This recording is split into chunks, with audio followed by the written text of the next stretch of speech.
سلام، وقتتون بخیر. من احسان خانکشی زاده هستم، دانشجوی بخش سنجش از دور تو تیم آموزشی ژوهوش. در ادامه مباحث هفته اول و دوممون، مباحث فاندار ریکوایرمنتمون برای پایتون، در واقع در آموزش قبلی من کتابخونه مربوط به نامپای رو خدمتتون گفتم. یک سری در واقع اون متدها و اون در واقع اتریبیوت های مربوط به فرمت داده ND اره‌ای که نامپای ساپورت میکرد و این توابع رو برای ما فراهم میکرد خدمتتون گفتم. یک چند تا نمونه با هم بررسی کردیم و در این آموزش هم قراره در مورد پکیج و کتابخونه بسیار جذاب و خوب به نام متپلاتلیب صحبت بکنیم که خیلی کاربردیه، مثل کتابخونه نامپای خیلی کلیدی هستش. و در آخر آموزش در قالب کدها و نمونه‌های در واقع متپلاتلیب قادر خواهیم بود که بتونیم حالا دیتا هامون یا نتایجمون رو به شیوه مناسب ویژوالایزش بکنیم. پیش نیاز این آموزش‌های مربوط به اینترو تو پایتون آقای در واقع مهندس حسنپور و آموزش بنده در رابطه با پکیج و کتابخونه نامپای هستش که قبل این باید اون رو در واقع کامل و به صورت مناسب درک کرده باشید. خب من حالا قبل از اینکه برم به سراغ کد و نمونه مثال‌های کد نویسیش رو با هم بررسی بکنیم، یه چند تا در واقع بخش‌ها به عنوان مروری بر متپلاتلیب داشته باشم. یه هیستوری در واقع کوتاهی بر تاریخچه متپلاتلیب خواهد شد. من به شخص خودم علاقه زیادی به بحث تاریخچه در واقع این کتابخونه‌ها یا پکیج‌ها یا حتی خود پایتون دارم و به شما هم توصیه می‌کنم که حتما حالا قبل از اینکه یک کتابخونه رو شروع بکنید، قبل از اینکه یک حالا زبان برنامه‌نویسی رو یا هر چیزی که حالا می‌خواید باهاش کار بکنید شروع بکنید، در حد کوتاهی تو اینترنت سرچ بکنید و در اون حوزه اطلاعات مناسب رو به دست بیارید، تاریخچه‌ش رو بفهمید. حالا درسته شاید بفهمید که در واقع تصور بکنید که شاید به درد نخوره، شاید اضافی باشه. نه، خیلی خوبه، بعضیاش واقعا جذابه و دید خوبی رو بهتون میده. قراره تو این اسلایدها با هم بررسیش بکنیم. حالا در رابطه با تاریخچه این متپلاتلیب در کل و منطقی هر چیزی که هر کتابخونه ابداع شده، هر زبان برنامه‌نویسی که ابداع شده یا در حال ابداع شدن هست، پکیج‌های مختلف بر حسب نیاز هست. این نیازها پیش میاد، محقق‌ها این نیازها رو در واقع می‌بینند در بین کارها و پروژه‌های خودشون و یک نفر در واقع قوی‌ترین اونها، یک نفر در واقع میشه گفت پردغدغه ترین اونها آستین در واقع بالا میزنه به اصطلاح و اون کتابخونه و پکیج رو تولید میکنه و خیلی خوبه که به طور رایگان تو دسترس عموم قرار میده و خیلی خیلی کار با ارزشی هستش. این متپلاتلیب هم یکی از اون پکیج ها و کتابخونه ها هستش. تو پایتون کتابخونه های خیلی حالا یه چند تا کتابخونه هستن که برای رسم نمودار استفاده میشه، اما متپلاتلیب پیشکسوت اونها محسوب میشه و میتونیم انواع نمودارها رو با اون رسم بکنیم. حالا بخوایم به تاریخچه این پکیج اشاره بکنیم، آقای جان دی هانتر، اسمش هم تو اینجا در واقع آورده شده، آقای هانتر روی یک داده به نام EEG کار میکرد که تو اولش تو مطلب بود. بعد مجبور شد که به خاطر یک سری مشکلاتی به پایتون مهاجرت بکنه. بعد از اینکه حالا مهاجرت کرد، برای رسم نمودارهاش دچار مشکل شد که نتونست اون حالا نیازهایی که داره ارضا بشه، اون در واقع نتایجها خیلی خوب مثلا پلات بشه و اینها. خودش یه پکیجی رو ابداع کرد به نام متپلاتلیب تو سال 2003 و در واقع نیازهاش رو برطرف کرد و هدف اون بود که بتونه قابلیت‌های رسم نمودار و پلات‌ها رو از مطلب منتقل بکنه به فرمت پایتونیش و موفق هم شد و تو سال 2003 این نسخه رو منتشر کرد و تا الان هم یک پکیج خیلی خوبیه و برای ویژوالایز در واقع داده ها و نتایج ما ازش استفاده می‌کنیم در قالب پلات‌های مختلفی مثل بار گراف و بعد حتی تصویری و حتی در واقع اسکاتر پلات ها و نه در حالت استاتیک پلات ها بلکه در حالت های حالا انیمیشن ها، اینها هم ما در واقع میتونیم ازش استفاده بکنیم. متپلاتری برش کردم خدمتتون. کتابخونه خیلی قوی هست برای ویژوالایزیشن تو پایتون و میتونه آپشن های خیلی خوبی رو در اختیار ما قرار بده و پلات های بیسیکی مثل حالا خطوط یا اسکتر پلات ها رو رسم بکنیم. برای اینکه این رسم خطوط رو داشته باشیم از تابع به نام پلات استفاده میکنیم که ادامه هم تو کد نویسی هم خودتون خواهید دید. این در واقع تابع 2 تا اینپوت میگیره مثل پلات مطلب، ورودی X و Y رو از ما میگیره و یک سری کاستومایز هم داره که میتونیم مثلا لیبل بدیم، تایتل بدیم، کالرش رنگش رو تغییر بدیم، استایلش رو تغییر بدیم. اینا آپشن هایی هستن که ما داخل اون المان ورودی پلات میتونیم تعریف کنیم و اونها رو تغییر بدیم. و میتونه حالا برای پلات های 3 بعدی که در گریت های مختلف حالا تهیه میشه ازش استفاده کرد و در واقع تکنیکی برای ویژوالایز کردن داده ها هستش، مخصوصا تو حوزه دیتا ساینس که اگه حالا دیتایی داشته باشیم که خیلی پیچیده باشه میتونیم به وسیله اون ویژوالایز کردن و سامری کردن دیتا ست ها به درک و فهم بهتری از اون الگوی موجود در داده ها یا الگوی موجود در نتایج و رابطه اونها برسیم و متپلاتری برای اون استفاده میشه و میتونیم که در واقع به صورت مناسب ترندهای روندهای موضوع رو شناسایی بکنیم، آوتلایرهای و نویزها که اگر در دیتاهای نتایجمون بودن مشاهده بکنیم و در واقع دیگر خصوصیات و ویژگی‌های مهمی که ممکنه پنهان شده باشه داده خامتون و میتونید اونها رو به شیوه مناسب ببینید. یک سری حالا مفاهیم پایه و اولیه بود از بحث متپلاتلی. ما میریم تو کد ازش استفاده بکنیم، چند تا نمونه و مثال با هم حل بکنیم و تا اینکه حالا تو مراحل بعدیمون بتونیم که به صورت مناسب ازش استفاده بکنیم. خب بریم به سراغ حل مثال‌های برنامه نویسی و کد نویسی از کتابخونه متپلاتلی. من در واقع مثل آموزش قبلی حالا بحث تاریخ و اینها رو اطلاعات رو اضافه کردم و این پای ثابت حالا سعی می‌کنم تا عمومی کدهای من باشه. تو اولین مرحله مثل بخش قبل من کتابخونه‌های مورد نیازم رو اد می‌کنم، ایمپورت در واقع ایمپورت libraries کتابخونه. اولین کتابخونه که میخوام کار بکنم باشه کتابخونه متپلاتلی هست. ایمپورت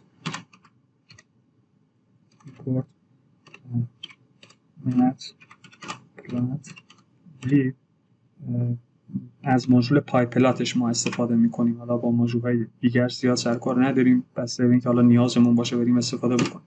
دات پایپلات و به عنوان PLT ما ازش استفاده میکنیم.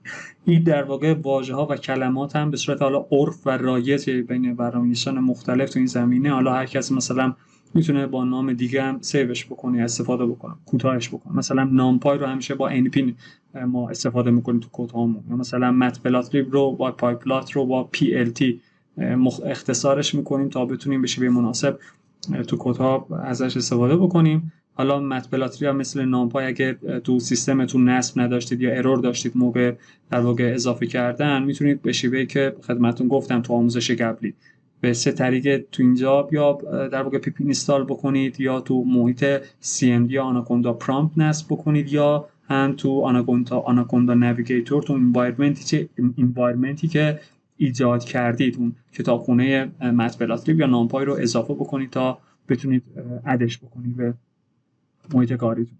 و یه کتابخونه در واقع نامپای رو هم ما دوباره احتیاج داریم برای کارهای ریاضیاتی و اری هامون که تقریبا پای ثابت تمام کدهای ما هستش در واقع اکثرا. دوباره با هم NP فراخوانی میخونم. بعد در واقع میرم از پلات‌های ساده شروع بکنم، از پلات‌های ساده و حالا بحثایی که میشه روش داشت. از اولین پلات مثلا پلات میخوام سینوس x رو تو بازه 0 تا 2p در واقع نشون بدم. از شما خواسته شده که سینوس x رو در بازه 0 تا 2p، اون 0 تا 2pش که به 100 قسمت تقسیم شده نشون بدید. خب من اول عنوانش رو می‌نویسم پلات سینوس x این range of 0 تا 2p.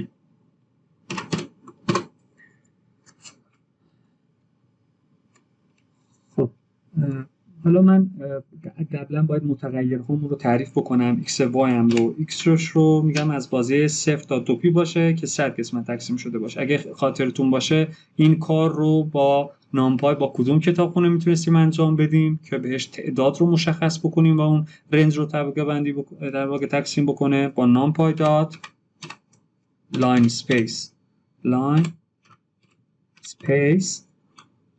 شروع از 0 تا 2p رو ما اینطوری می نویسیم. پی رو از کتابخونه ریاضیاتی نامپای اضافه می کنیم np دات پی آ که به عنوان پی میشناسه و این هم که تعداد 100 رو وارد میکنه که به 100 قسمت تقسیم بندی بکنه. یک هم که دوباره از کتابخونه نامپای استفاده میکنیم که سینوس رو بتونیم تابع سینوس رو از اون بخونیم. سینوس ورودی مثلا x x1 تعریف بکنیم که در ادامه شاید متغیرهای مختلف رو تعریف کنیم. ببینید که کتابخونه نامپای چقدر دارای کاربرد. ما هم در واقع برای هم تعریف اری استفاده میکنیم ازش، هم برای تعریف ریاضی و توابع ریاضی از نامپای استفاده میکنیم. بعد خیلی در واقع پر کاربرده برای ما. خب ما میایم از plt دات اینطور که تو ارائه هم خدمتتون گفتم تو پاورپوینت دات از تابع پلات plt استفاده میکنیم. دات پلات ورودیش مثل مطلب یه x میگیره یه y 1 میگیره x1 و y1. خب و این رو رسم من اینم می نویسم plt.show. لزومی به نوشتنش نداره تو بعضی محیط ها، مثلا حالا محیط های اسپایدر و حالا وی اس کد و اینا اینطوری هستش. اسپایدر که اینطوریه زیاد من با محیط در واقع وی اس کد و پایچان کار نکردم. تو بعضی محیط ها مثلا وقتی پلات رو میزنیم نشان نمیده، اما plt.show پرانتز باز و بسته میزنیم این پلات رو برای ما نشون میده. برای اطمینان نوشتم وگرنه نیازی نبود، با همون plt.plot هم خروجی رو نشون خواهد داد. من میخواستم که در واقع سینوس x رو رسم بکنه، هیچ استایلی هیچ رنگی براش مشخص نکردم. فعلا دیفالت هم معمولا به رنگ آبی هستش و رسم میکنه. رو ببینیم برای ما و تو قسمت پلات هم باید بیاد. همونطور که میبینید این اومد تابع سینوس x رو رسم میکنه. حالا میتونیم به جای متغیرهای x1 و y1 خودمون اره یا در واقع ماتریس اضافه کنیم.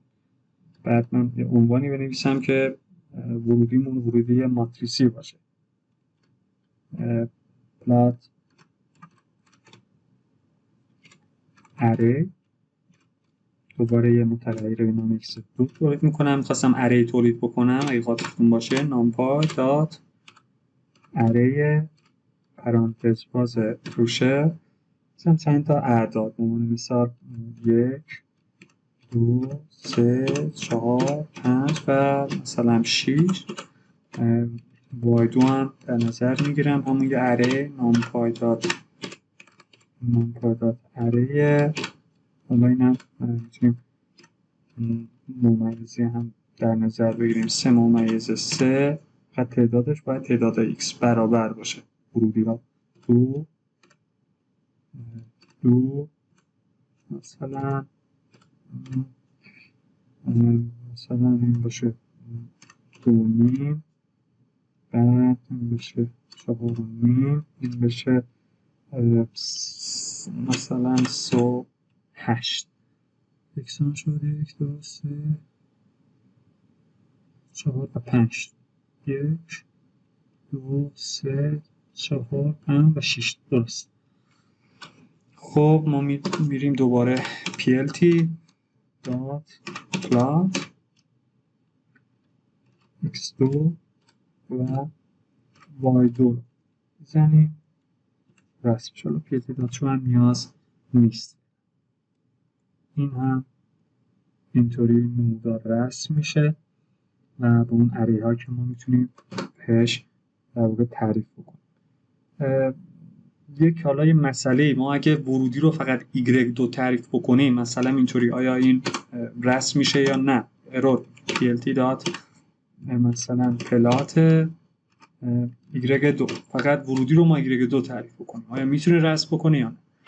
میتونه رسم بکنه. برای به ازای هر نقطه y2 یه نقطه x2 خودش از صفر شروع میکنه و بهش تخصیص میده. یعنی نیازی هم نیست حالا حتما x دو تا ورودی داشته باشه، با تک ورودی هم این رسم میشه دیگه. ببینید ولی شروعش از صفر خواهد بود. ببینید شروع گردوری از 1 بود، این شروعش از صفر خواهد بود. به ازای هر y خودش x در واقع نسبت. از این جهت هم مشکل نیست و میتونه رسم بشه، در واقع رسم بکنه. حالا در ادامه ما میایم یک سری آپشن هایی به این میخوایم اضافه بکنیم، مثلا رنگش رو تغییر بدیم، استایلش رو تغییر بدیم. همش تو داخل فانکشن پلات PLT خواهد بود و میتونیم در ادامه ورودی های رو برای این تعریف بکنیم و اون کارهای آپشنالمون رو انجام بدیم. این هم بیشتر برای زیبا سازی هست، برای اینکه حالا تفکیک بهتری برای داده ها یا نتایجمون قائل بشیم. لازمه که این موارد رو هم بلد باشیم. خب مثلا من عنوان رو می‌نویسم change color، بعد تو همون تابع می‌نویسم plt دات پلات. این خیلی ورودی های مختلفی رو میتونه در بر بگیره، مثلا از استایل و رنگ و ضخامت و فلان که همش داخل یده‌های این تنظیم میشه. اون رنگش رو تغییر بدیم، همون برای سینوس رسم میکنم x1 y1. میتونیم به صورت ساده اینجا بنویسیم کالر مساوی یکی از اون رنگ، مثلا گرین، سبز. این رنگ ها هم میتونید به سایت مربوط به کتابخونه متپلاتلیب مراجعه بکنید و این رنگ ها رو در واقع اسمش رو از اونجا بخونید، یا یک سری حالا تین شیت هایی هستن که من به انضمام این فایل خدمتتون میدم. این تین شیت ها خیلی خیلی خوبن، حالا نه تو این آموزش بلکه مثلا آموزش های دیپ ماشین و اینا خیلی به دردمون میخورن. یک سری هر واقع نوعی تقلب مانندی محسوب میشن که این کالرها رو ببینیم، استایل ها رو ببینیم، مثلا نمونه های خودش زده، حالا تقلب اسمش زیاد جالب نمیشه ولی خب خیلی خوبن، چون ما نمیتونیم کل استایل ها رو حفظ باشیم تو ذهنمون داشته باشیم، کل رنگ ها رو حفظ داشته باشیم و اون سینتکس ها و اون در واقع مشخص رو در قالب تین شیت تهیه کردن و میتونیم ازشون استفاده بکنیم. من این رو هم به انضمام این فایل خدمتتون میدم که استفاده بکنید. plt.plot میتونه الان سینوس رو به رنگ سبز در واقع برای ما رسم کنیم. میتونیم رنگ دیگه هم بدیم. به غیر این ما میتونیم مثلا رنگ رو به شیوه دیگه هم تعریف بکنیم، فقط اینطوری نیست. مثلا ما میتونستیم رنگ کالر رو ننویسیم، واژه میتونیم کالر رو ننویسیم مثلا عوضش بکنم بلو بنویسیم، این رو به رنگ آبی رسم کرد. و حتی برای این متپلاتلیب خیلی جامع و خوبه که از یک نوع فرمت در واقع ساپورت نمیکنه. یه فرمت های مختلفی رو میتونه مثلا ساپورت بکنه. مثلا کالر رو میتونید به شیوه های مختلف بنویسید و حتی مثلا نیازی به نوشتن کلمه کامل هم نیست، فقط بی رو هم بنویسید اون رو به رنگ بی میشناسه. مثلا حالا اینجا ما کلمه جی رو بنویسیم به رنگ سبز اون رو رسم میکنه. ما میتونیم به 3 طریق در واقع رنگ رو برای این تخصیص بدیم. معمولا در واقع کدنویسان حرفه‌ای تو این زمینه اینطوری استفاده میکنن، چون که هم خلاصه تر هست، هم نیازی نیست مثلا حتما کالر رو بنویسیم و بلا، ولی خب شدنی هستش. به هر کدوم از این روش ها میخواید بنویسید مشکل ایجاد نمیکنه. هر چقدر کد شما خلاصه تر باشه، در واقع در کد خط فرمان های کوچکتر یا کمتری در واقع اون کار رو بتونید انجام بدید، کد شما دارای ارزش میشه و این خیلی مناسب و بهتر هستش. میتونیم روش بعدی در واقع آپشن های بعدی استایلش رو تغییر بدیم. change style.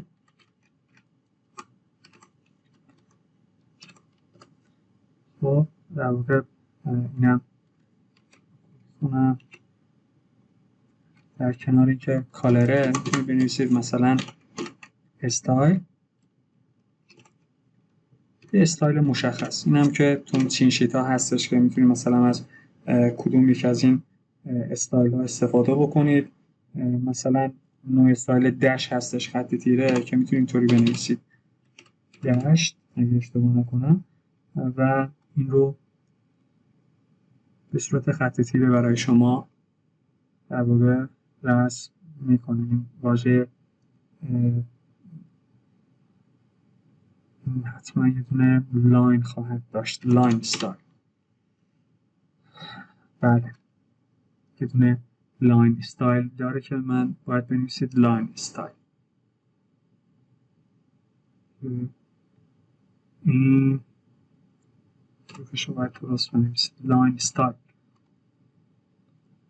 بله صورت خط تیره براتون نشون داد. اینو هم میتونید به شیوه‌های مختلف بنویسید، فقط حالا لاین استایل مساوی فلان هم میتونه نباشه. مثلا میتونید به صورت اینطوری هم نمایش بدید. باز در واقع همین مثل قبلیه همون در واقع کار رو برای شما خواهد کرد. میتونید از استایل های دیگه استفاده بکنید به عنوان داش دت. مثلا همین رو کپی کنم، خط تیره و نقطه به اصطلاح داش دات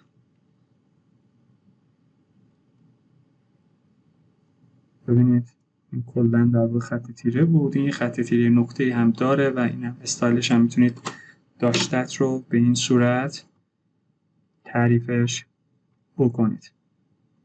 همون کار رو برای شما انجام خواهد. آپشن بعد این که من میخوام همزمان هم کالر رو تغییر بدم هم استایل رو تغییر بدم. اینا همش میتونید به صورت کامپکت شده به صورت با هم تو تابع پلات بنویسید. عنوان رو بنویسم change color and حالا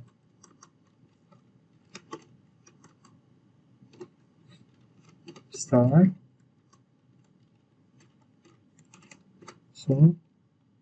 وقتی که این رو نوشتیم میتونیم مثل اول حالت ساده یه بهش کالر اضافه بکنیم، یعنی بعد این، و یه دونه هم لاین استایل اضافه بکنیم. هم کالرش میشه سبز که به صورت دش شده هستش. میتونید اینطوری بنویسیم سبزی که دش شده هستش و میتونیم به صورت ساده و اختصاری تر هم بنویسیم که اون حرفه‌ای تر هستش.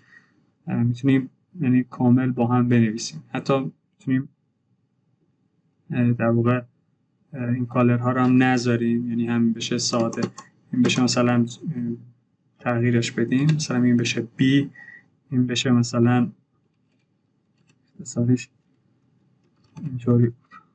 این هم حتی در واقع شدنی. البته این رو به صورت خط تیره این رو نشناخت، باید حتما کنم لاین استایل رو باید بنویسیم.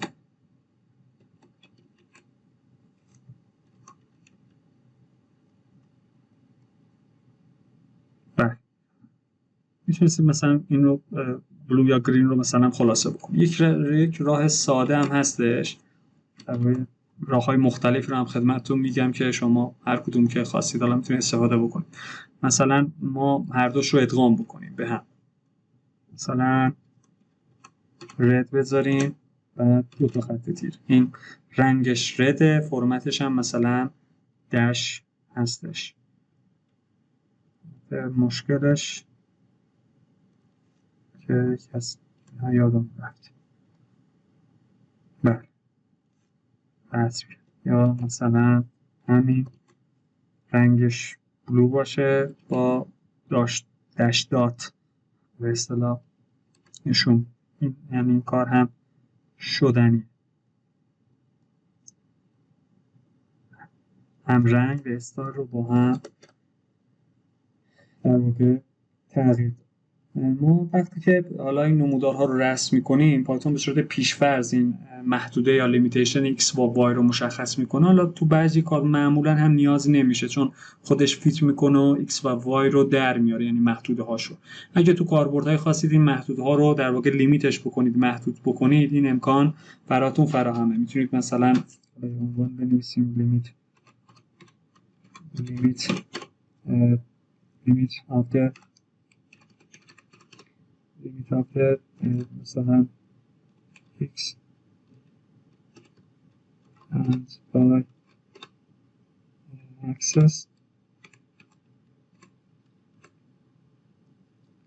میتونیم بنویسیم همون plt dot plot بعد ما x1 داشتیم با x2 رو بنویسیم x2 داشتیم اری ها y2 داشتیم بعد بنویسیم plt محدوده این x y رو تغییر بدیم dot x lim یعنی x limitation مثلا خودتون دستی میخوان با سعی و خطا تعریف کردی یا خودتون یه رنجی که این در واقع مد نظرتون هست مثلا از -1 مثلا تا 11 از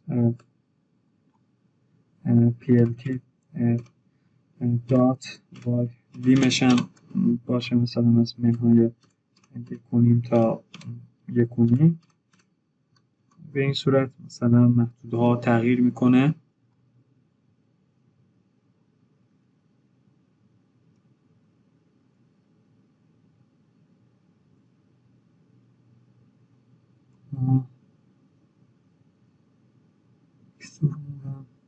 تو محدوده مناسبی برای x1 و x1 نبود ولی میتونیم برای مثلا در واقع محدوده مناسب برای x2 و y2 نبود برای اری هایی که تعریف کردیم ولی خب این محدوده مثلا به عنوان مثال من تست میکنم برای مثلا سینوس x خیلی جالب نمیشه خودتون هم میبینید این قبلیه فیت شده بود به اون نمودار ما ولی خب اگه خواستید نیاز داشتید میتونید هم استفاده بکنید طریقه دیگه این هم این هستش که ما بذاریم که مثلا plt.x limitation و y limitation وارد بکنیم اینطوری هم میتونیم تعریف بکنیم همون plt plotمون رو داشته باشیم x1 رو مثلا در واقع y1 و در واقع در قالب یه جور دیگه اینو تعریف بکنیم plt.access در واقع یه لیستی از یه اری در واقع از این x1 و y1 ها رو در یک قالب به نام plt.access تعریف بکنیم plt.access بله و این آرگومان های ورودیشه که میتونیم این صورت کروشه وارد بکنیم مثلا عدد مثلا منهای 2 تا یه x رو وارد میکنیم مثلا 15 y منهای 1 تا مثلا 2 همچین چیزی حالا به عنوان مثال خودمون اینها رو محدود میکنیم x و y هاشو حالا اینطوری تغییر پیدا میکنه اینها روش های مختلف لیمیتیشن هست برای x و y حالا اگه بخوایم در واقع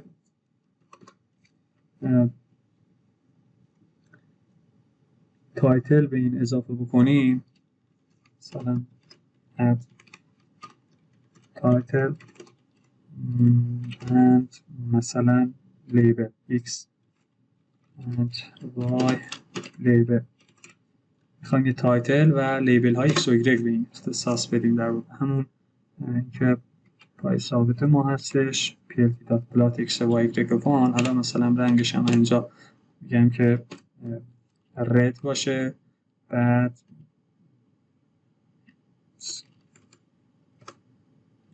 حالا مثلا استایلش هم داش باشه بعد برای اینکه تایتل در واقع تنظیم بکنید همون plt می‌نویسید plt.title بعد تایتلی که خواستید مثلا سینوس x کرو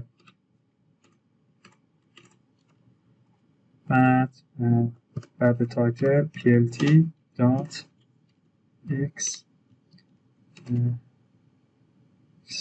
لیبل رو x وارد میکنید که میشه plt.y لیبل اینم که یه لیبل وای بهش میدید. یه عنوان دادم، یه در واقع لیبل x و y. به این صورت در واقع تغییر پیدا کرد. یه کار در واقع بعدی ما میتونیم مثلا مولتی گراف رسم بکنیم. مولتی گراف از شما خواسته شده که در واقع دو تا تابع سینوس x و کوسینوس x رو تعریف بکنید. در یک نمودار سینوس x رو به صورت مثلا به صورت مثال قرمز داش نشون بدید خط تیره، و کوسینوس رو به صورت سبز داشت معذرت میخوام خط تیره و نقطه نشون بدید، داش دات نشون بدید، و این هم یه لژاند داشته باشه هر کدومشون، هم سینوس x و کوسینوس x. خب ما چیکار میکنیم؟ ما در واقع حالا شکل کلی بنویسیم plt دات پلات از تابع متپلاتی و از تابع پلاتش استفاده میکنیم. بعد این ورودیش که میشه x1، بعد هم میتونم y1 بنویسم، یعنی مشکلی نیست، فقط میخوام با پایینی مت بشه دوباره تکرارش میکنم این سینوس رو. بعد مینویسم نامپای یش میشه سینوس x دیگه، نامپای دات سینوس ورودی ما x1 که این بالایی گفتیم که قرمز باشه با دشت نشون داده بشه. همین رو من کپی میکنم برای کوسینوس میارم، این میشه x1، این میشه نامپای دات کوسینوس، بعد این هم میشه گفتیم بشه مثلا سبز و دشت دات نشون داده بشه و این لژاند باشه. برای اینکه لژاند بهش بدیم باز دوباره plt دات لژند که لژند ها رو وارد میکنیم و کروشه وارد میکنیم. یکیش اولش میشه سینوس x و دومیش هم میشه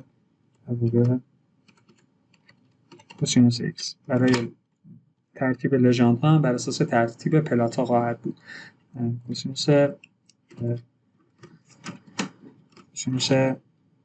x. خب همونطور که می‌بینید دو تا تابع سینوس x در قالب در واقع خط تیره قرمز رنگ با لژاند سینوس x و کوسینوس x هم در قالب خط تیره و نقطه داشتت سبز رنگ در لژاند کوسینوس براتون نشون داده شد.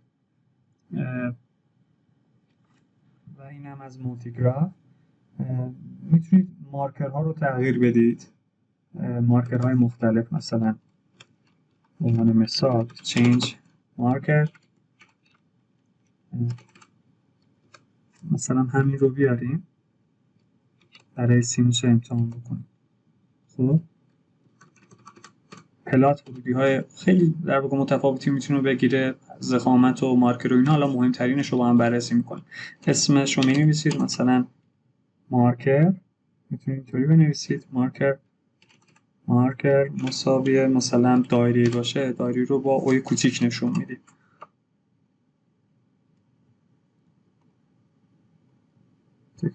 خیلی در واقع به هم نزدیک هستن. میتونیم از مارکرهای دیگه استفاده کنیم که هر کدوم از این مارکرها و استایل ها و رنگ ها تو اون چین شیتی که خدمتتون میدم هستش و میتونید ببینید و این در واقع تغییر بدید. صورت مارکر به علاوه نشون داده میشه اینطوری و میتونید تفاوت‌هایی رو اینطوری ایجاد بکنید در پلات‌های خودتون بر اساس نیازتون یا بر اساس حالا زیبایی ظاهری و اینها. کاری که دیگه که میخوایم بکنیم بریم سراغ اسکتر پلات ها. اسکتر پلات ها یک سری حالا نکات مهمی دارن که با هم بررسیش بکنیم. اسکتر پلات ها ما مثلا حالا نیازه که دوتا ورودی رو تعریف بکنیم به صورت رندوم برای x و y و اسکتر پلات های اون رو ببینیم. مثلا من یه x و y تعریف مثلا x3 میذارم به صورت رندوم، از کتابخونه نامپای دوباره استفاده میکنم، کتابخونه ریاضیاتی و ماتریسی خیلی خیلی دارای کاربرد کتابخونه نامپای دات رندوم دات ردینیت صورتی که سمی که از شروع از 0 و 10 برای وای هم به صورت رندوم من این اعداد رو تعریف میکنم. این هم میشه وای 3 نامپای دات رندوم فلانی هم درسته بود و میتونم بنویسم plt دات پلات بعد x 3 و y 3. حالا میتونم با مارکرم نشون بدم، یعنی برای زیباییش. ببینید ستاره نشون داده شد اون اسکتر پلات برای رسم کردن اون یک در واقع کتابخونه تخصصی دیگه هم هستش و اون بهتره با اون کار بکنیم به نام همون PLT، یعنی فانکشن دیگه به جز پلات داره به نام اسکتر پلات PLT دات اسکتر. بعد دوباره ما ورودی ها رو تعریف میکنیم x3 و y3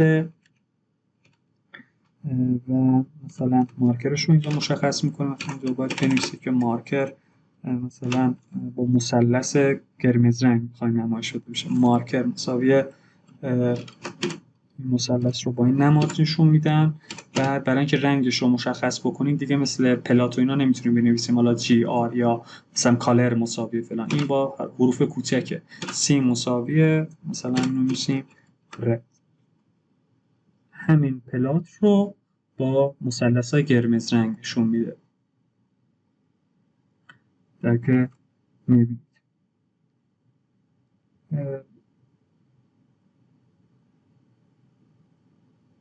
خصوصیت دیگه‌ای که از اسکتر پلات ها خاطرم از خدمتتون بگم که ما میتونیم مثلا گروه‌های مختلفی از ورودی ها رو تعریف بکنیم. مثلا ما 2 گروه دیتا داریم.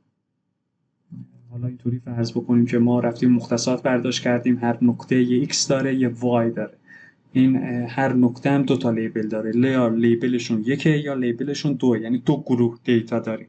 ما 2 گروه دیتا رو در واقع میخوایم با رنگ‌های مختلف نمایش بدیم. چطوریه؟ اول دیتا رو با هم تعریف میکنیم. مثلا میام x شون رو تعریف میکنم، شما مختصات رو در نظر بگیرید. مثلا 6 8 14 9 6 1 12 و 6 مثلا 5. یه در لیست دیگه تعریف میکنیم به نام y که هم بشه مثلا مختصات y 3 13 مثلا 6 4 5 8 4 8 9 12 تعدادشون باید یکسان بشه. بعد یه لیستی باید دارم به نام لیبل که هر کدوم یا لیبلشون 1 یا لیبلشون 2. اونم به صورت من لیست اینجا تعریف میکنم که حالا فرض بکنید شما 5 تا اولی 2 باشه، 2 2 2 2 و بقیه‌اش مثلا 1 باشه. 1 1 2 تا 3 تا 4 تا 5 تا 6 تا 7 8 9 10 1 2 3 4 5 1 هم در واقع لازم. لیبلشون هم تعریف کردم برای هر نقطه که آیا کلاس 2 یا کلاس 1. بعد با اسکتر اون رو نشون plt دات اسکتر خب یه x رو نشون میدم، یه y رو نشون میدم. بعد مارکرش هم به صورت حالا همون مثلثی نشون میدم نقطه کنترل فرض میکنیم، همچین چیزی که تو نقشه برداری ما به صورت مثلث نشون میدیم، مثلث. و بعد دیگه سیشو کالرشو می‌نویسم لیبل، یه رنگ نمیده چه خروجی به ما خواهد داشت.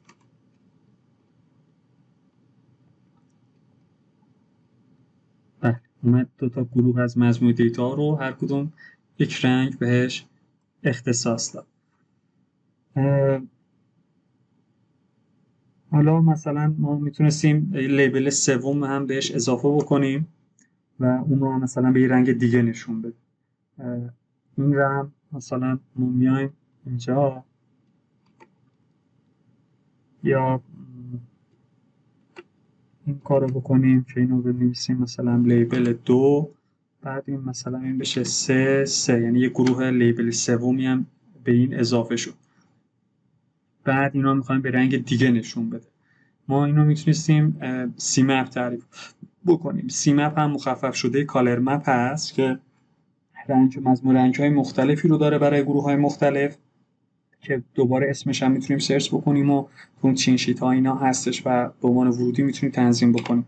حتی توی plt.plat هم این سی مپ داره کاربرد. هر موقع خواستیم یه رنگی بدیم، یه رنگ خاصی بدیم، مخصوصی بدیم، از این سی مپ ها استفاده میکنیم. مثلا سی مپ حالا مثلا پلاسما ذهنم هستش میتونیم استفاده بکنیم، به هر کدوم یه رنگی خواهد داد.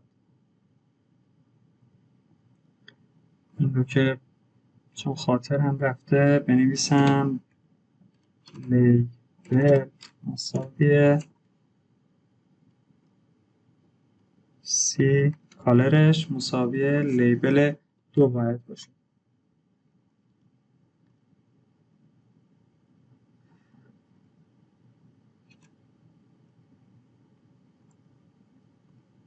بعد ببینید به هر کدوم از این گروه ها در واقع یه رنگ رو اختصاص داد. مثلا ما 3 داشتیم که 2 تاشو با رنگ زرد نشون داد و به هر کدوم یه رنگ مشخصی در واقع نسبت داد.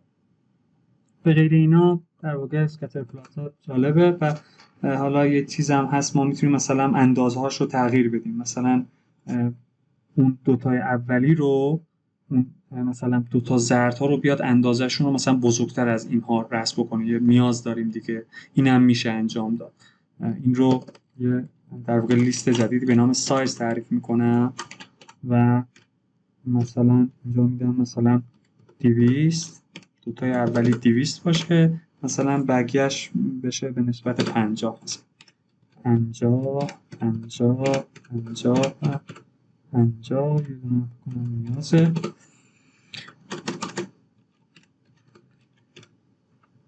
1 2 3 4 5 6 7 8 9 و 10. خب ما میتونیم این رو سایز، یه پارامتر سایز هم بهش اضافه بکنیم. سی بشه سی لیبل 2، سی مپ پلاسما و در واقع یه پارامتری به نام اس سایز هم بهش همون که تعریف کردیم بالا اضافه بشه. همینطور خروجی ما مورد انتظار ما این هست که 2 تا مثلث زرد رنگ رو بزرگتر از بقیه نشون بده. اینم که ببینید این رو بزرگتر کرد. یه همچین قابلیت خوبی که متپلاتلیب و فانکشن های مختلف اون از جمله پلات و اسکتر برای ما میتونن ایجاد بکنن. یه دستور پرکاربرد دیگه که معمولا تو کدنویسی و این ازش خیلی استفاده میکنیم اینه که بخوایم که چند تا پلات رو مثلا تو یا ما مجموعه پلاتی داشته باشیم، بهش میگن ساب پلات که تو مطلب حتما دیدید و استفاده کردید. اسمش رو می‌نویسم ساب پلات. خب من الان یه هدفی رو برای خودم مشخص میکنم که بهم گفته شده که ما 4 تا نمودار داریم، y مساوی x، y مساوی سینوس x، y مساوی مثلا x2 و y مساوی کوسینوس x. حالا اینا رو میخوام توی پلاتی رسم بکنم و در قالب ساب پلات که هر کدوم عنوان داشته باشه و هر کدوم هم لژاند داشته باشه. و هر کدوم هم به یه رنگ مشخصی باشه. خب من از ساب پلات میام استفاده میکنم و قبل اون باید ورودی هام رو مشخص بکنم. من یه دوباره یه x ایجاد در واقع تعریف میکنم به نام x نیو تا اشتباه نشه با قبلی ها. اول من متغیر هامو همیشه تعریف میکنم. x نیو خب باشه مثلا بین لاین اسپیس بزنیم numpy dot لاین اسپیس باشه از 0 تا 10 به 100 قسمت تقسیم بشه. خب ما در واقع 4 تا y خواهیم داشت. y1 مساویه گفتیم y1 مساویه حالا x باشه دیگه x n باشه y مساوی x. مثلا y2 از ما خواسته شده که y2 مساوی x به توان 2 باشه. x n توان رو همینطوری نشون میدیم به توان 2 و y3 مون هم که سینوس x باشه. از نامپای استفاده میکنیم نامپای دات سینوس x همون نیومون و y در 4 هم مساوی نامپای دات سینوس کوسینوس x نیو. خب میخوایم این نمودارها رو رسم بکنیم. از plt.subplot استفاده میکنیم. plt.subplot. خب ورودی اول ما تعداد سطرها ستون و اون شماره هست که میخوایم روش کار بکنیم. من میخوام یک در واقع 4 تا شکل داشته باشم. 2 تا سطر داره، 2 تا ستون داره که تو المان اولش میخوام اینا رو تعریف بکنم. یعنی 4 تا من در واقع گراف دارم. میشه 2 سطر 2 ستون که الان دارم اون شماره سومی اون که دارید کار میکنید و برای اون پارامتر الان دارید تعریف میکنید. خب چیو رسم بکنم تو این قسمت؟ plt.plot و x که ثابت تعریف کردیم x نیو رو تعریف کن و y یک رو. خب این رو هم که گفتیم به هر کدوم یه رنگ بده دیگه. مثلا اینو رد مثلا میخوام نشون بدیم. بعد اینم plt میزنم دات مثلا تایتلش هم تایتل باشه x y مساوی x کرد. بعد اینم plt دات x لیبل داشته باشه. x لیبل مثلا x بنویسیم و plt دات y لیبل داشته باشه با این عنوان. و این رو من 3 تا کپی میگیرم تا برای در واقع پلات های دیگه هم ازش استفاده کنم. نمی نویسم چون وقت ویدیو رو ذخیره بکنم. خب این که اوکی شد. این میشه برای نمودار دوم. این میشه y2. این هم رنگش رو تغییر بدیم که گرین بکشه. بعد این هم میشه که x مساوی مثلا x2 باید بشه تایتلش. بعد x2 که ثابته. این بشه مثلا برای سومی این y3 اینم بشه مثلا بلو. بعد اینم که x مساوی y مساوی سینوس x.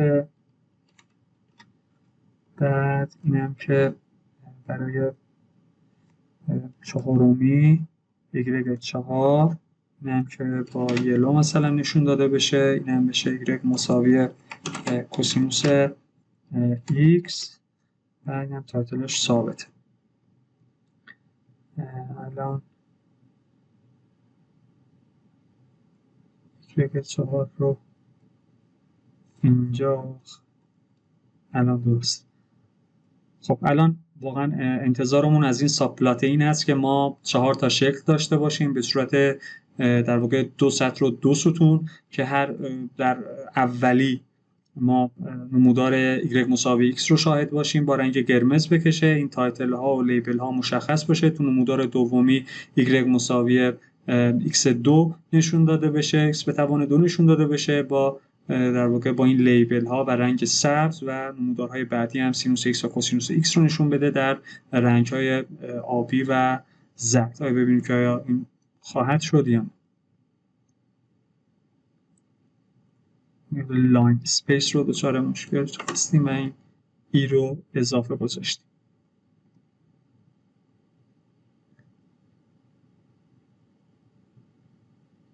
بله تقریبا در واقع نمودار هستش. این هم که به خاطر اینکه ما این 10 گذاشتیم به 0 تا 10 خیلی شکسته شد نمودارهای سینوس و کوسینوس. بهتره که باید 100 میذاشتیم تا یکم پیوسته بشه اینطوری. خب انتظارمون برآورده شد. ما 4 تا نمودار داریم. نمودار y مساوی x، y مساوی x2، سینوس و کوسینوس. خب اینا یکم چسبیدن، باید فاصله‌شون رو میتونیم هم تنظیم بکنیم و هر کدوم هم لیبل خاص خودشون رو دارن. این در واقع قابلیت‌های مختلف کتابخونه مطبلاتلی بود، قابلیت‌های زیبا، خوب و همونطور که خدمتتون عرض کردم خیلی از نیازهای ما رو برآورده میکنه برای پلات کردن. علاوه بر اینا ما از مثلا بار گراف ها اینها هم میتونیم استفاده بکنیم که در واقع تو ادامه کارها نیاز داشته باشیم ازشون استفاده میکنیم. یه مقدمه خوبی بود بر کتابخونه و پکیج مطبلاتلی. امیدوارم که حالا تو هفته‌های آینده وارد بحث تخصصی خودمون بشیم، هوش مصنوعی و اینها هم بتونیم از پیش نیازهاش در واقع پایتون هم به خوبی استفاده بکنیم و در واقع از این جهت در واقع آمادگی خیلی خوبی رو بتونیم کسب بکنیم. خسته نباشید. ممنونم. خدا نگهدارتون.